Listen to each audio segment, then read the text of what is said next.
Welcome back, boys, girls, my jolly fellows. I hope you are merry maxing this year. Christmas is coming up soon, and I'm not gonna lie, I'm excited. As a teenager, I was very bar humbug, but what teenager isn't edgy? I realize as I get older, it's kind of sick. Like, we live in a world of war and corruption, so to be able to relax for a day and spend time with those that we love is pretty nice. So I hope for this upcoming month of December, spend some quality time with those that you care about. But familiar relations aside, let's talk about Atlas for a second.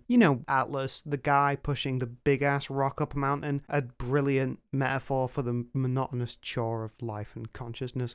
Well, not exactly. It's not that depressing. It's more a matter of, as humans, we're creatures of burden, and we seem to operate best when pushing through struggles and achieving a goal. That's basic psychology, and Atlas is a metaphor for that. The constant need to push and evolve as a human, and despite the trials, pushing forward towards the goal, which is, pretty epic. I can't believe I said epic unironically.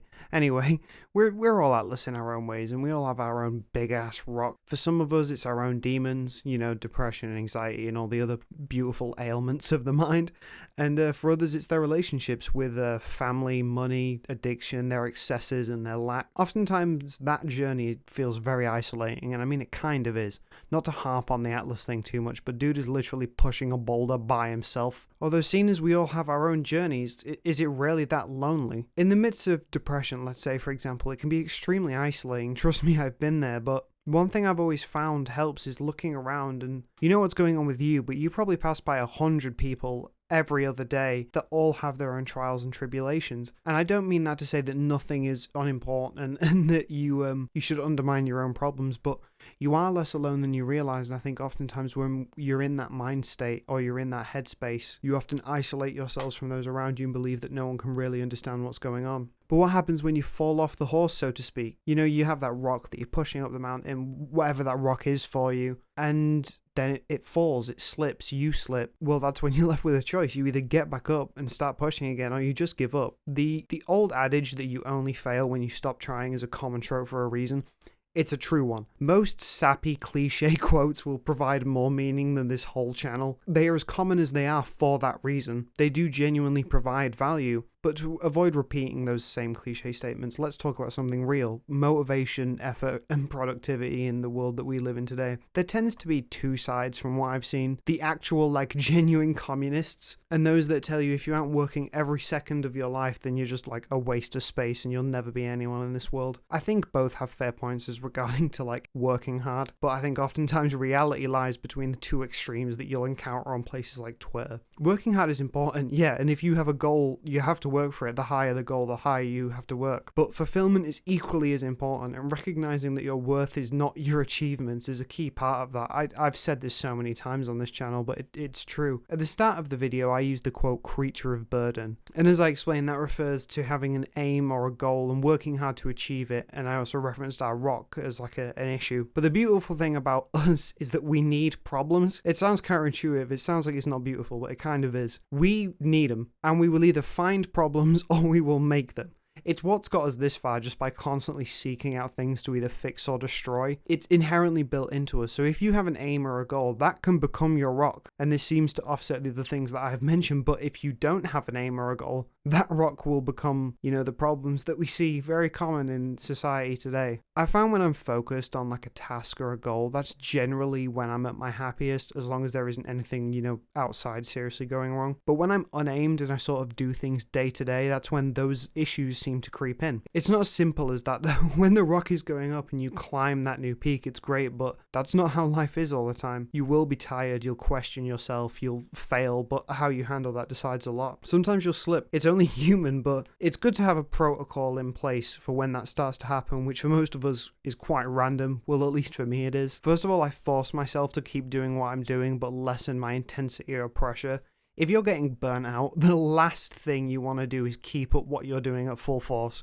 Whether it's taking a step back from the gym, not being as intense in my training, or giving myself more times to sleep. Small steps like that keep me on the right path, which in the long term will pay off way more than forcing myself to keep going and burning out in a ball of fire. Second thing, keep your damn house clean. I don't mean to sound like Lobster Boy, Lord knows that doesn't end well. But having a clean space genuinely helps with keeping things on track. I found that oftentimes when I feel kinda shitty, it's the small yet important tasks like keeping my room clean and washing dishes dishes that gets neglected. I'm aware that sounds pathetic, but it do be like that sometimes. I think as well, if you're in an education system like university or college and a lot of your living space is relied upon you, it's very easy to fall into those negative habits. Like a lot of uni students' rooms are just terrible because, you know, they've got no parents around, that sort of thing. And I think a lot of this applies to like the sort of uni college lifestyle of that you have to have systems and you have to have programs in place, because when you're not doing something that's as structured as like a 9 to 5, say,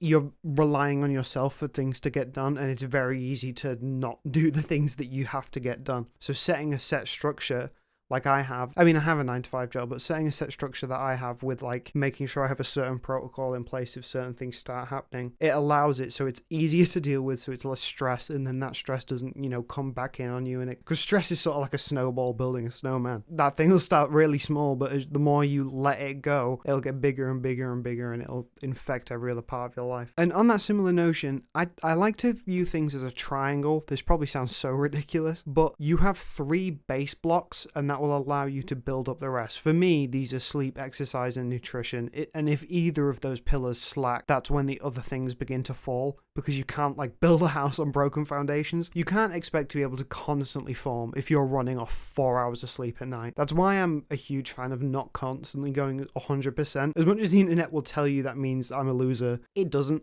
It's just healthy in like a non-marketable way. And you know, this works for me, but maybe other people aren't like that. Maybe other people need 30 minutes of downtime a day where they just, you know, sit in a room and meditate. But for me, that's not it.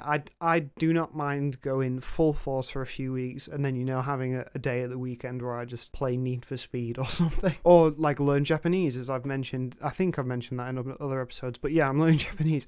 But that's something that I genuinely care about and something that genuinely brings me happiness. That's not necessarily something that's productive that's going to help my career. But doing that replenishes me enough that when I have to go back to doing the career type things, I feel somewhat rested because I've done something that I enjoy for me personally.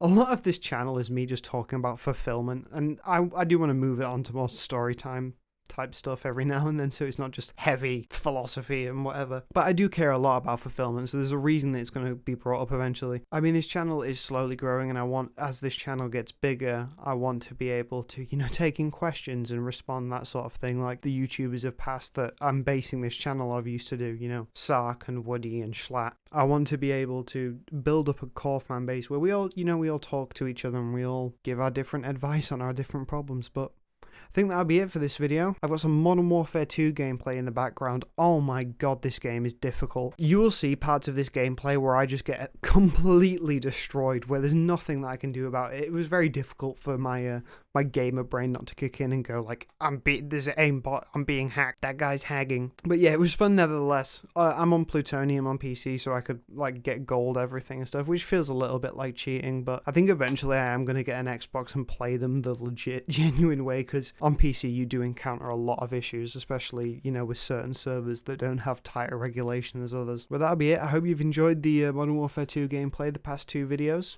I'm going to keep it up. I'll probably get some Black Ops 2 gameplay for you guys. I hope you enjoy Christmas.